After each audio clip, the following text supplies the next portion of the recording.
राज्यसभा में विपक्षी दलों पर तीखा हमला बोलते हुए प्रधानमंत्री नरेंद्र मोदी ने गुरुवार को कहा कि देश देख रहा है कि एक अकेला कितनों पर भारी पड़ रहा है। देश के लिए जीता हूं, देश के लिए कुछ करने को निकला हूं। जितना कीचड़ उछलेगा कमल उतना ही खिलेगा।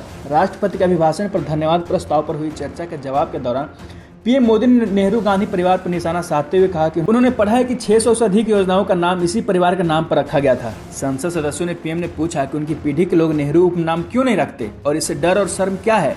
विपक्षी दलों पर केंद्र सरकार का गैर भाजपा राज्य सरकारों के खिलाफ राजनीति करने का आरोप लगाने पर पीएम मोदी ने कहा कि यह कांग्रेस ही थी जिसने धारा 356 के धड़ल्ले से दुरुपयोग किया था और पूर्व प्रधानमंत्री इंदिरा गांधी ने गैर कांग्रेसी सरकारों को बाहर करने के लिए 50 वर्ष का इस्तेमाल किया था। पीएम ने कांग्रेस नेता मल्लिकार्जुन खड़गे पर निशाना साधते हुए कहा कि आप पिछली बार लोकसभा चुनाव में अपनी सीट पर हार की शिकायत कर रहे थे, मगर आपके निर्वाचन क्षेत्र के लोगों ने केंद्रीय योजनाओं का लाभ मिलने के बाद हमें वोट दिया। प्रधानमंत्री मोदी ने कांग्रेस पर प्रतिवाद, वोट बैंक की राजनीति और समस्याओं का स्थायी समाधान खोजने में दिलचस्पी नहीं लेने का आरोप लगाया। कुछ विपक्षी दलों द्वारा पुरानी पेंशन योजना की वापसी का वादा करने और कुछ अन्य वादों पर पीएम मोदी ने राज्यों को राजकोषीय अनुशासनहीनता के प्रति आगाह किया। उन्होंने याद दिलाई कि कैसे कुछ देश गंभीर वित्तीय संकट से गुजर रहे हैं। पीएम ने कहा कि मैं उन्हें सदन की पूरी ईमानदारी के साथ चेतावनी देना चाहता हूं कि वे अपने राज्यों में जाएं और अपने राज्य सरकारों को गलत रास्ते पर न जाने के लिए कहें। आप हमारे पड़ोसी देशों की हालत देख रहे हैं। अंधाधुंध कर्ज लेना उन्हें कैसे बर्बाद किया। कुछ राज्य भी तत्काल लाभ की कोशिश में ऐसा कर रहे हैं, लेकिन यह उन्हें नष्ट कर देगा और देश को नुकसान पहुंचाएगा।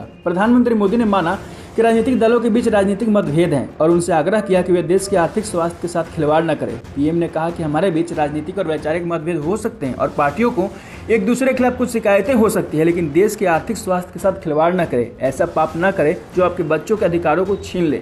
प्रधानमंत्री ने कहा कि केंद्र सरकार की कल्याणकारी योजनाएं, बिजली, पानी, सड़क को लेकर किए गए काम और किसानों, आदिवासियों, महिलाओं, बेटियों सहित सभी वर्गों के लिए किए गए कार्यों का उल्लेख करते हुए कहा कि हमारा संकल्प है कि भारत 2047 तक विकास भारत बन जाए। भारत विशाल छलांग लगाने और अब पीछे मुड़कर नहीं देखने के लिए तैयार है।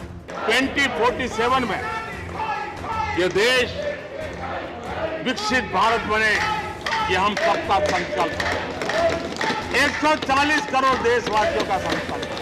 अब देश पीछे मुड़ करके देखने को तैयार नहीं है। देश लंबी छलांग मारने को तैयार है।